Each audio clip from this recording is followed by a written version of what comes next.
Magandang umaga sa inyo lahat. Ito ulit ang inyong likod, Mike Padua, at nandito tayo upang bigay sa inyo ang special coverage o update po sa namumuong sama ng panahon o LPA ngayong early morning ng Biyernes, Disyembre 18, 2020, at itong Tagalog version ay pinaglilingkod sa inyo ng Typhoon 2000.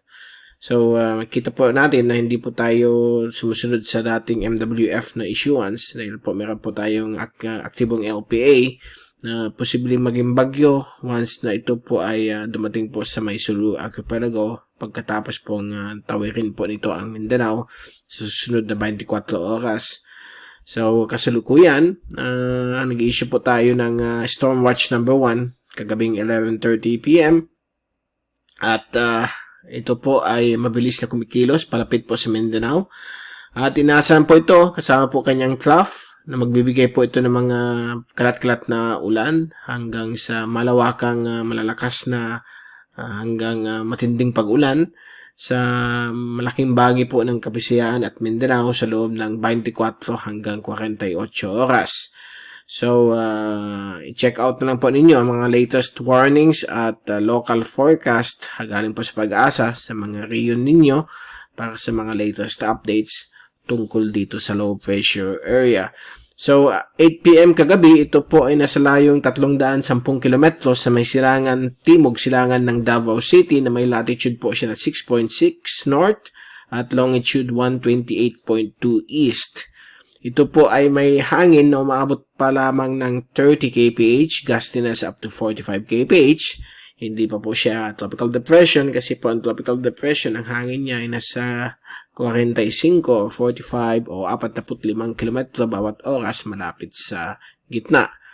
So, malayo pa po ito bilang isang tropical depression, but magbibigay na po ito ng mga pag-ulan na yung mga oras na ito hanggang buong araw po ng Biyernes sa malaking bahagi po ng Mindanao habang ito po ay kumikilos pakanluran sa bilis na 37 km bawat oras patungo po sa silangan at hilagang bahagi po ng Mindanao.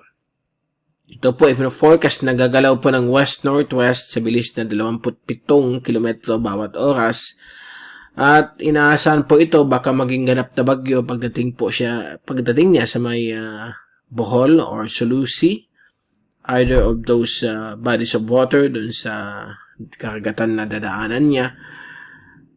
Mahirapan po siya mag-develop as of this time kasi po malapit na po siya sa isla ng Mindanao na di-disrupt po ang kanyang sirkulasyon.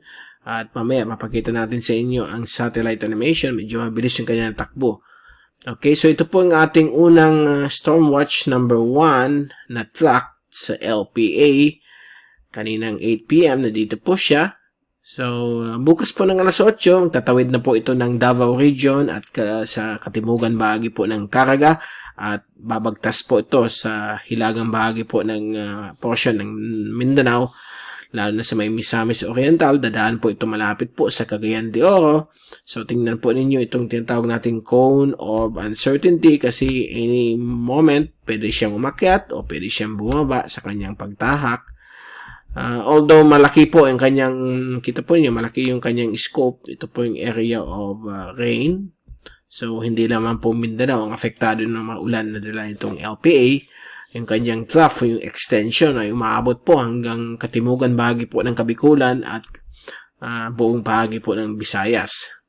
At sa loob ng 24 hanggang 48 oras, maapektuhan na rin po ang area po ng Palawan. So, bukas po ng hapon o late afternoon, posible po itong dumaan po malapit sa Cagayan de Oro, magbibigay po ng malalakas na ulan.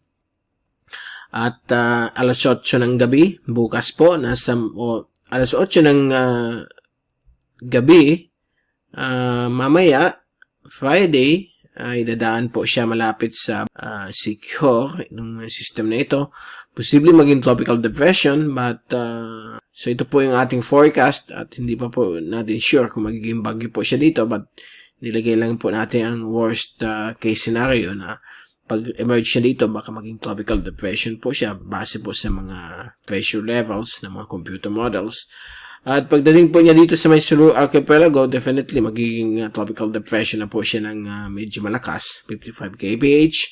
At bago siya tumawid or after tumawid ng Palawan, posible po siya maging tropical storm na papalo po siya ng 65 hanggang 85 kph.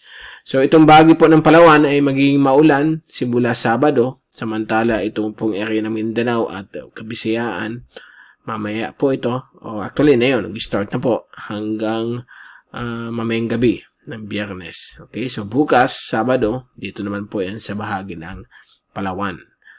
Okay, and kung i-zoom out natin itong track natin, yan po, Linggo ng gabi, mag-exit na po siya ng Philippine Area of Responsibility bilang isang tropical storm. At pagdating po dito sa may kanluran bahagi po ng Spratly Islands, sa labas na po siya ng PAR, posible pa siyang lumakas na pwedeng umabot po ng 75 km bawat oras malapit sa kanyang gitna. So ito po ang 8 p.m. Monday, December 21. So, ito po ang forecast track niya. Magbabago pa po yan within the next 24 hours. So, stay tuned for more updates sa ating YouTube channel at sa ating Facebook page at typhoon2000.ph. Also, typhoon2000.info sa mga latest advisories natin o storm watch. So, tandaan po ninyo, pag LPA storm watch, every 24 hours lang po ang issuance natin. At ang ating YouTube videos ay again, babalik tayo later this afternoon or evening. So ito po yung LPA, malapit na po sa eastern sections ng Mindanao. At kita po ninyo gaano kalaki yung kanyang sirkulasyon. Ito po yung night vision image. Kita po ninyo malalakas na po yung mga ulan ngayon sa may bahagi po ng Davao Region at Caraga as well as ibang bahagi po ng Mindanao. At ito po yung infrared. Yung mga dark maroon, okay, yan po yung mga malalakas na thunderstorms dala na itong LPA. At kung titingnan natin na yun, ang ating forecast for tomorrow morning between 8 to 9 a.m. medyo malalakas po hanggang sa mabigat ang mga ulan sa malaking bahagi po ng Davao Region as well as Caraga at Misamis Oriental. So ang Cagayan de Oro, Butuan as well as sa Davao City ay magkakaranas po ng malalakas na ulan na posible magkaroon ng mga pagbabaha at mga pagbuguho ng lupa dahil po sa buhos po ng ulan dala nitong LPA. At medyo malalakas talagang ulan na yun dahil po alam natin na sila niya po tayo. At pagdating po ng Biyernes ng gabi, ito po ay mag-emerge na po dito sa may Bohol Sea at posibleng maging tropical depression na po siya dito. At nakita po natin, nag-enhance po siya ng easterly surface wind flow na pinapalakas palalo ng La Nina. So, magiging maulan din po ang katimugan bahagi po ng Kabikulan kasama po ang Legazpi at Sorsogon. Gayon din po ang area po ng Eastern Visayas, nandiyan po ang Tacloban at ibang bahagi po ng Samar provinces. So, maglalakas din ang ulan sa may Bohol at Southern Cebu at portions po ng Negros at Iloilo area. And pagdating po ng Saturday morning, nasa may Sulusi na po siya. Posibleng maging isang tropical storm po siya dyan bago magtawid ng Palawan or malakas na tropical depression. At patuloy pa rin yung mga easterly surface wind flow, nag-generate ng mga rainfall sa bahagi ng Eastern Visayas, Kabikulan, at dito na rin po sa may bahagi po ng eastern sections ng Northern Luzon, lalo sa may Cagayan Valley. Saturday evening, ito po itatawid na po ng Palawan, lalo sa may northern part ng Palawan. So expect baka maging tropical storm po siya dito. Okay, so stormy weather ang pwedeng mangyari po dito sa may northern Palawan simula Sabado ng hapon hanggang gabi. At kita po ninyo dito, malalakas na ulan dulot po ng pagsalubong po ng hanging amihan at hanging silanganin. So, mag-create po dyan ng mga tremendous thunderstorms as well as dito po sa may Kabikulan sa Sabado. At pagdating po ng Linggo, ito po ay nasa West Philippine Sea na itong bagyong ito.